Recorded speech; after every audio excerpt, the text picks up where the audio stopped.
Nigeria's security landscape remains under intense scrutiny as the country grapples with persistent insurgent attacks, banditry, and the aftermath of a foiled coup attempt. In recent weeks, the federal government has signed major defense agreements with Turkey, while military operations continue across multiple regions. The nation's defense minister, General Christopher Musa, who served as Chief of Defense Staff until recently, has provided new details about Nigeria's security challenges and the government's response strategy. The foiled coup plot. Nigerian authorities have arrested most suspects involved in an attempted coup that targeted President Bola Tinubu and senior military leadership. According to the defense minister, the plot was orchestrated by a colonel who felt aggrieved after being denied promotion due to not meeting required standards. The officer allegedly recruited other disgruntled personnel who had grievances about promotions or postings. The conspiracy began before President Tinubu took office on May 29, 2023, indicating the plot was hatched once election results confirmed his victory. The minister confirmed that both he and the president were targeted. He was to be arrested or shot if he resisted. Approximately 16 officers have been arrested, though some civilian financiers remain at large. Interpol has been contacted to assist in tracking these individuals. The minister described the plotters as lacking serious capacity, noting that successful coups historically required support from senior generals and officers commanding major formations. These conspirators had no such backing. Significant funding was reportedly channeled to the lead conspirator. One suspect briefly escaped custody but was quickly recaptured. Initially, the military classified the incident as indiscipline to avoid alerting other conspirators before completing investigations. Multiple intelligence agencies, including the Defense Intelligence Agency, National Intelligence Agency, and Department of State Services, conducted a comprehensive investigation to ensure no innocent persons were implicated. The ethnic composition of arrested officers has raised concerns about potential regional or ethnic dimensions, echoing Nigeria's troubled history with the 1990 Kaduna coup.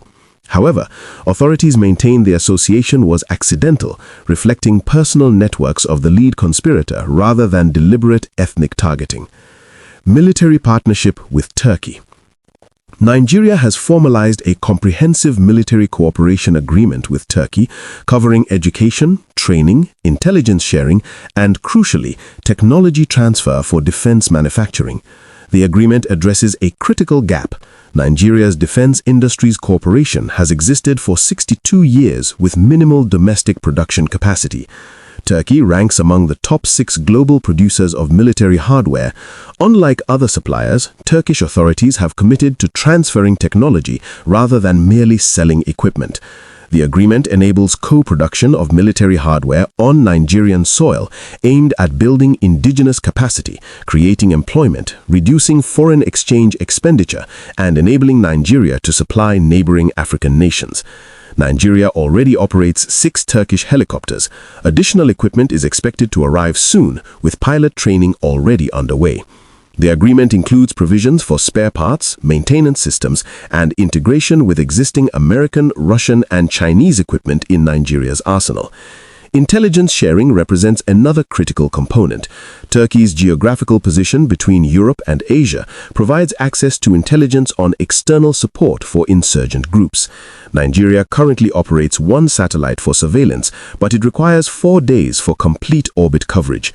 The country needs real-time intelligence capabilities for effective counterinsurgency operations.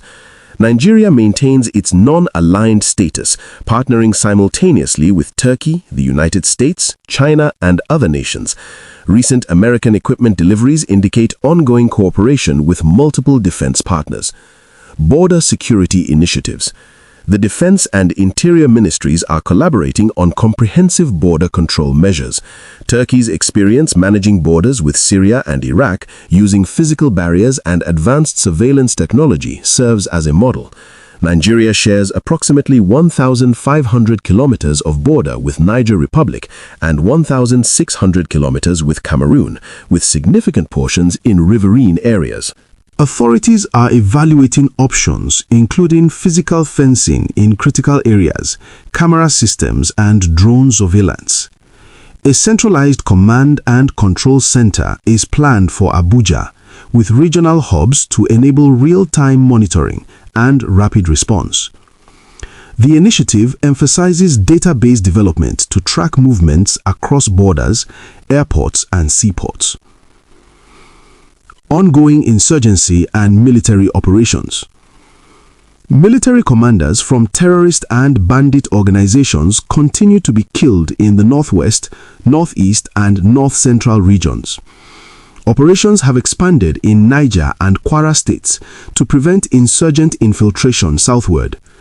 The minister acknowledges that attacks continue, but attributes them to retreating groups striking soft targets to demonstrate continued relevance. Response time remains a critical challenge.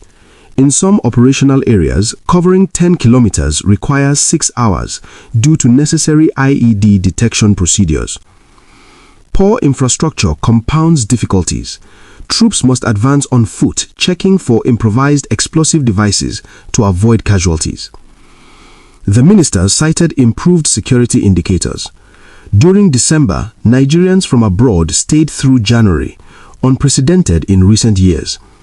However, recent attacks include the kidnapping of approximately 160 people in Kaduna State and church burnings in Niger State. Nigeria has fought insurgency for 17 years. Turkey's 40-year counter-insurgency experience, recently concluded through negotiations with terrorist groups, informs Nigeria's strategy. Authorities aim to accelerate resolution through improved equipment and intelligence rather than waiting decades. The asymmetric nature of the conflict complicates operations. Human rights considerations prevent tactics that would flatten entire villages, constraining military options despite criticisms from some NGOs. Military expansion. Presidential directives have initiated recruitment expansion for both military and police forces. Beyond the main training depot in Zaria, 2 new facilities have opened, one in the southeast. Police and other security agencies are similarly expanding capacity, though rigorous vetting requires comprehensive databases to identify recruits. The minister emphasized that crime remains fundamentally local, requiring functional local governments, conducting weekly security meetings, and monitoring motor parks used for weapons and drug trafficking. International cooperation. Nigeria recently deployed troops to Benin Republic within 12 hours of a coup attempt, successfully securing the country. The Benin president directly requested assistance from President Tinubu. Nigerian forces remain deployed and are preparing to withdraw. This intervention demonstrates Nigeria's capacity to secure the region. The minister contrasted Nigeria's democratic stability with recent coups in Francophone West African nations, positioning Nigeria and Ghana as the region's stable democracies. Israel has expressed willingness to assist Nigeria following concerns about attacks on Christian communities. Israel maintains diplomatic relations with Nigeria and is considered among potential partners. Terror financing. Intelligence agencies continue investigating terror financiers. Some names have been released and arrests made, with prosecutions ongoing. Authorities work with international bodies including the Nigerian Financial Intelligence Unit to trace funding sources.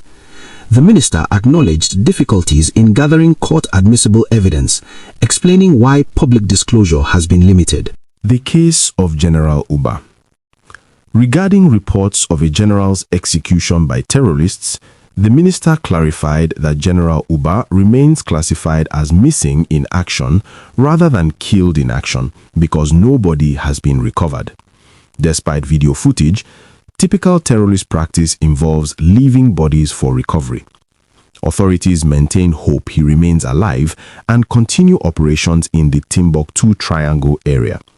The minister has visited the officer's family for reassurance. Why this matters?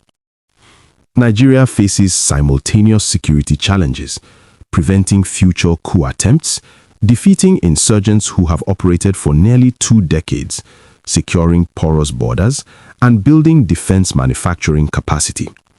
The Turkish partnership represents a strategic shift toward technology transfer and domestic production rather than continued dependence on imported equipment. Success or failure will determine whether Africa's most populous nation can establish lasting security stability or face continued instability that affects regional dynamics, economic development, and civilian safety. Current status. The coup investigation continues with civilian suspects still at large internationally. Turkish equipment deliveries are imminent with training programs established. Military operations persist across multiple regions with claims of progress despite ongoing attacks. Border security infrastructure development remains in planning stages.